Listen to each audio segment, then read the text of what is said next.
Hey buddies, what's up? Welcome to a new video on my channel, and today we're gonna do the delete to this car like we did to the Jetta a while back.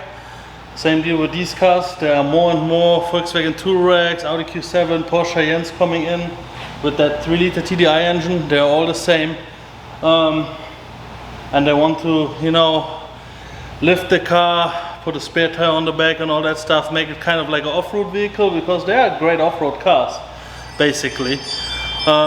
So we can do the delete too. It's for off-road and racing use only. So we're going to do the dark side development EGR delete, and we also delete the DPF and the SCR catalytic converter. But yeah, I would say, well, I put the tune on there already, so the tune is on. All that went smoothly. So next step is to put the exhaust pipes on there. I would say we take a look underneath the car and then we get going. So here we got the current exhaust system. This is the DPF. I already sprayed some stuff on the bolts. Hope they get loose. The good thing is if they snap, it doesn't matter because it all comes with new bolts. And this one, well, they're easy to get to. So we're just trying to get these out. If they don't come off, you can just cut it. We're going to reuse the nozzle just to block it off. The system is deactivated though. And then here, we just have to trace these wires, take the connectors off, and loosen the clamp back here. But yeah, that's pretty much it. Yeah, so taking that off is pretty easy. Taking the DPF out, I think the only tricky one is the one bolt in the back that you cannot even see all the way there. And then we get the clamps loose for the pipes, and that's it. So this is how it looks with the system removed basically.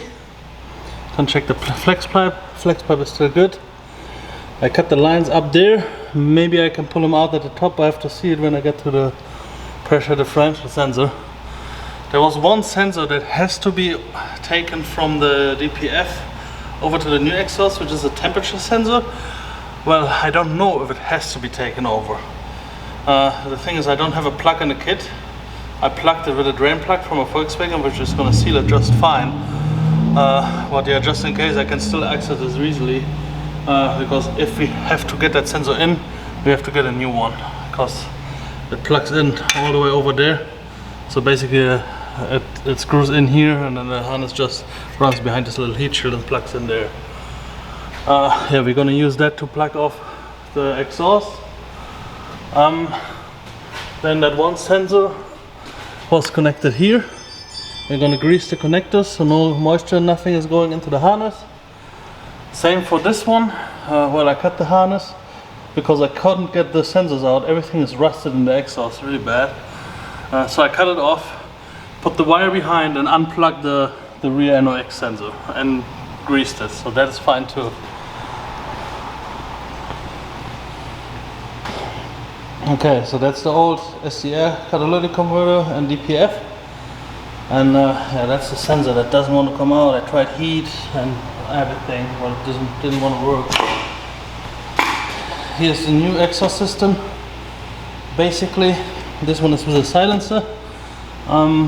Yeah, and you see there, I have it for the rear SCR NOx, and this is, I think, another O2 sensor. But the kit comes with plugs, so I can plug them up. But there was no plug for this, so I put that in there. Well, it's tapered at the front, and in there is also a taper, so it should be sealed. We have to check that once the car is running. But yeah, I got all the other hangers already off the old exhaust system, so we're gonna reinstall this kit and see how it looks underneath the car. Alright, so the replacement pipes are installed.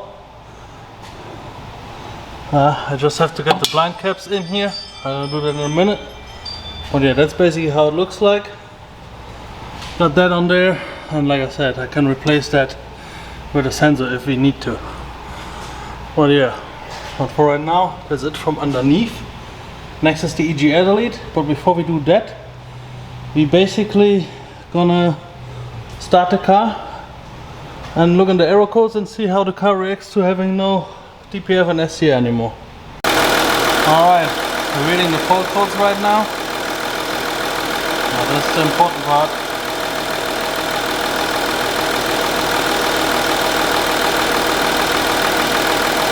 Alright, looks like we have no fault codes, so I think we're good without that other sensor. But I'm gonna lift it up in a minute and then we check if everything is tight. Alright, taking a look. So this seems to be good, that seems to be good.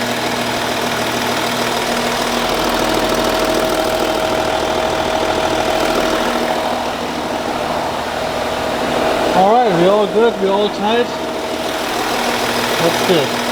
So now the next step is to delete the EGR cooler, which is down here underneath the air intake. So first step is taking the air intake out. I drained already coolant here, so you get the pretty low coolant level, so we should almost drain no coolant when we take that stuff out, hopefully. But yeah, let me take the air intake out and the EGR cooler and then we take a look. Alright, so this is the upper pipe from that intake manifold, and here down was the connection from the EGR. So basically just take that out. There's an O-ring underneath there, and then we install the block-off plate. So that's the first step for the EGR delete. Okay, so the intake is removed. That's the EGR cooler unit and EGR valve basically. So we need to disconnect the coolant hose here. Pay attention to the height of this hose because we have to cut this, because basically the coolant hoses that we have in the kit and the connectors are the crossover from here to over here, and here is a sensor that we take over into that assembly. So we need to pay attention to that distance here, which is about a little bit more than half a finger from where it comes up here from the coolant flange down here. So that hose goes up here, so we cut it here, put that billet aluminum piece in between, and then it goes down on this flange, and we see that it comes right on this level here, because otherwise it's gonna hit the air intake. Okay, so and then there's that EGR line here that we already blocked off here, and then there's this line which goes there underneath the turbo. Take a look at that later, where it's also a block off plate gonna go. And yeah, here's the connector. Disconnect this one. Yeah, that connector just stays free, so we zip tie it somewhere. Alright, let's take that unit out. So the EGR cooler is out, and actually this coolant flange broke off. Well, it's a really common issue with these coolant flanges, and actually you see down there has a lot of coolant leakage. Looks like from that lower flange there. But yeah, these flanges are always a failure point. This lower one is actually a vacuum activated valve. But yeah, since whenever you have the EGR cooler out, I always recommend take on your oil cooler. Common leak on these 3-liter TDIs, you know, and at this point, like you see, it's right there. So we just have maybe 10-15 more bolts, maybe an extra hour or so to replace that. So we're gonna get a brand new oil cooler in there, replacing both of these flanges, and then here's that adapter gonna get on there, because here is an O-ring mounted on there. But I would say I'm gonna replace the oil cooler and these two flanges, and then we take a look when we install the rest of the delete kit here. And then we have to take this pipe out. So we cleaned everything up down there. Really important to suck all the liquids out before you take the oil cooler out, because you want to have as less interference as possible. Yeah, we already replaced that bad valve there, put these two new coolant flanges in there. I always put a screw in here when I tighten down this other screw, just to line it up, and then yeah, this other screw, our adapter goes on here, where we gonna get that coolant line in that comes over and gets on this coolant flange right here. But yeah, so our next step right now is to get that EGR pipe off, and for that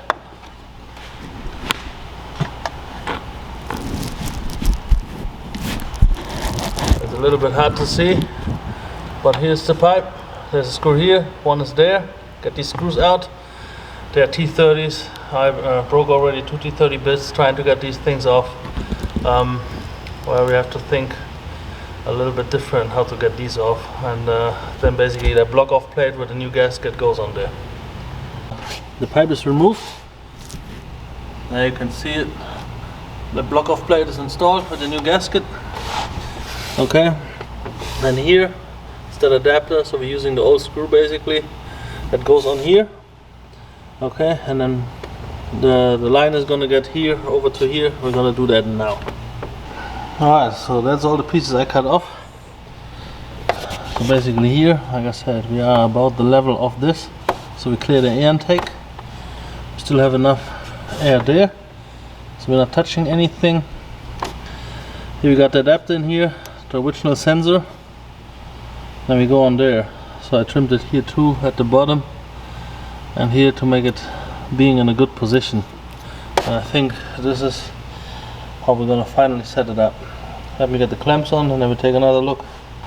Okay, this is the final installation of that crossover coolant pipe. Basically the bypass for the EGR cooler. Temperature sensor is here, which is pretty much at the same location, so we should have no issues with reaching that. Yeah, that's fine. This intake is back on there. But yeah, that's pretty much it. So the lead is pretty much done here. So we got rid of the connector, crossover for the coolant pipe with a good amount of air here.